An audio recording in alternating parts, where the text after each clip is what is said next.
The starting point for any scrapbook page for me is faith. Faith that if I begin moving my photos around on the canvas, the story and the design will emerge. Watch me make At the Falls and see where my faith took me on this day. See my starts and misstarts, see my movement forward and the final result. Along the way, learn about layout design and figure out what story you want to record from your own life. Hi, this is Debbie Hodge with GetItScrap.com. I'm starting out this page with a photo from our family trip to Niagara Falls, a photo of myself with my two sons, and there's not really any deeper story. I just want to capture this travel page with the travel scene behind us. And I first opened the photo up and it looks a little dark, so I used Totally Rad Lab to do all my photo editing. And I added a light filter onto it, and in fact I doubled up the light filter, and then I opened it back up again and I used Sugar Rush to add some color. So the recipe there was lights on twice plus Sugar Rush. I think I'd initially thought that I would just go with this one photo on the page, but now I'm thinking I'd like to get some more context on there. So I go over and take a look at the photos from this day, and I like this one which shows the falls behind us and shows the crowd. And so I'm going to grab that and open it up, and I already know that a good editing mode for the photo taken from this position is to use the Totally Rad Lab lights on twice with Sugar Rush. So I'm just going to apply those filters to this photo just as I had to the other photo. And now I'm going to crop it, and I'm not cropping to any kind of standard size. I'm not planning for it to fit in a frame. I'm just going to crop what I want to see, what I think makes a nice crop for the photo. And then I am going to open up a 12-inch by 12-inch canvas, and I'm going to pull the cropped photos onto it. With my photos on the canvas, I'm going to start resizing them, and I go back to look for one more photo because I want to get my husband in here too. We didn't get any shots of the four of us, but we did get some. My husband took some shots and I took some shots with each of us with the kids. So I find a shot of him with the boys, and I bring it on into Photoshop, and again I'm going to apply those same Totally Rad filters to it that I used on the other, lights on twice and Sugar Rush. And again I'm just cropping it to a crop that I like. I'm not doing any kind of crops in which everything will be the same width for a band or anything will be the same height. I'm not fitting it to a frame. I'm just going to roll with it and just go with oddly sized photos. Now comes the point where I'm moving my photos around the page, trying to figure out how I'm going to place them. And I remember that just this morning or the day before, Doris Sander had a page over at Easy Scrapbook Pages in which she organized 3 blocks. She talked about how you could substitute a photo in for that block of red pattern paper in a triangular arrangement on her page. So I'm going to open that page up, that image of her page, and open it up into my software, Photoshop, so that I can take a look at it as I organize my photos.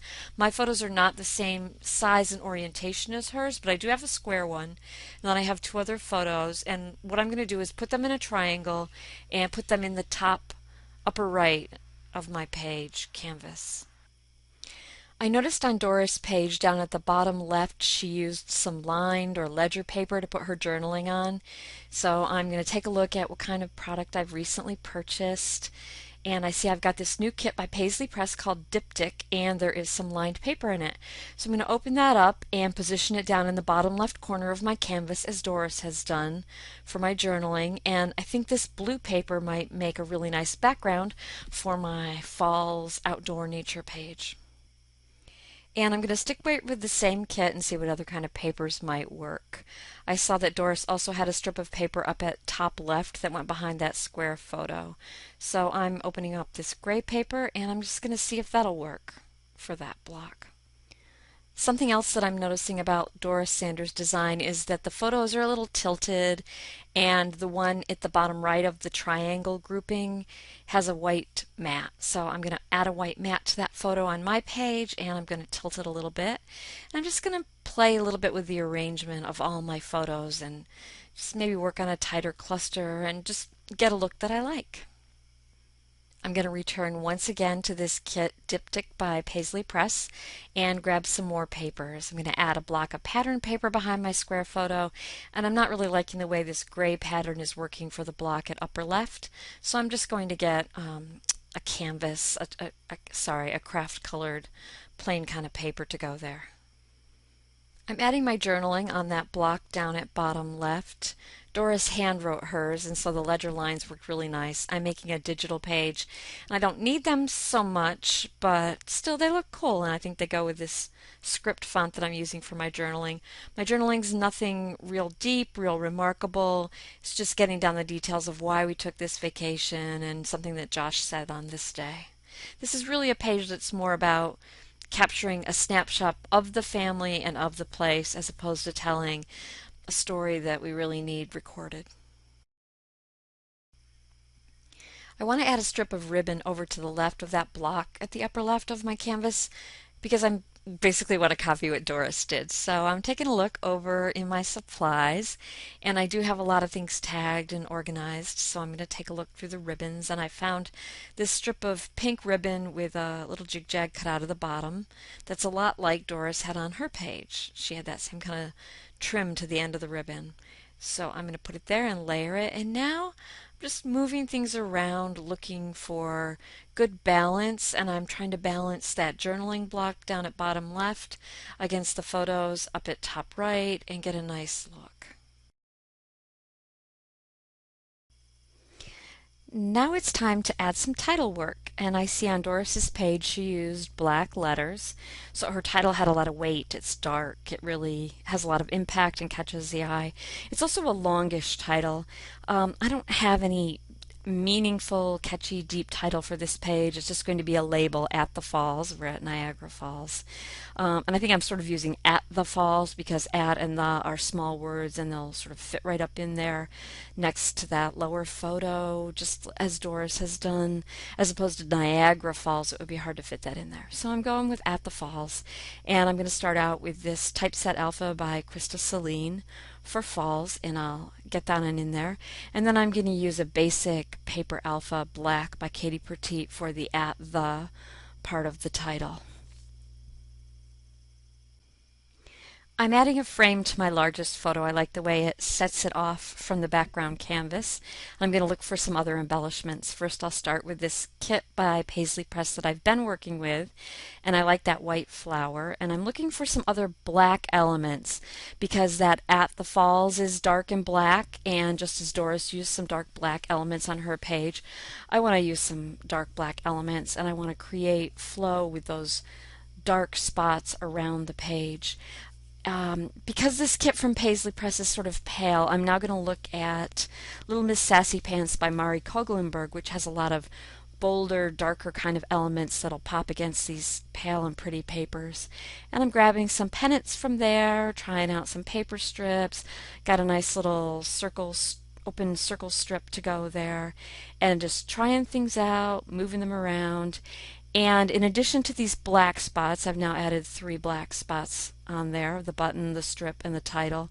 I'm finding that I'm liking yellow, so I've grabbed a couple of yellow pennants, and I'm going to have to go find, I think, a yellow button from another kit to go with this.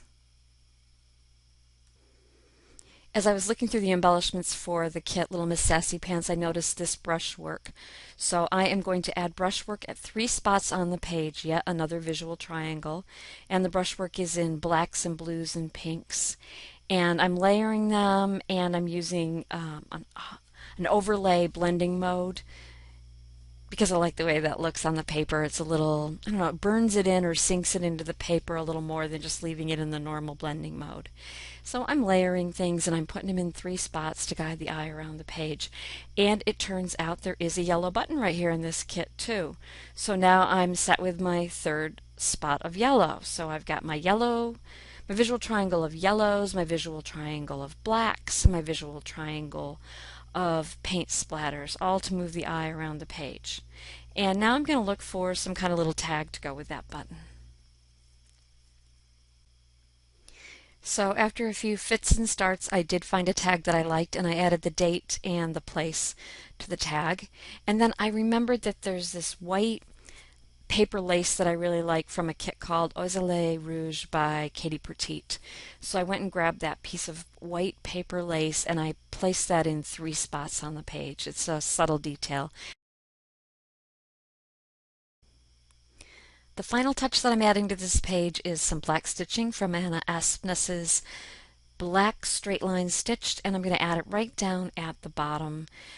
I know I've got the black strip along the left. I've got at the falls at the right. Those are 2 black spots, and I also do have that black button, but I somehow feel like the black button is paired with that open circle strip, and then I need a 3rd black point. So that's why I'm going to add that black stitching down at the bottom.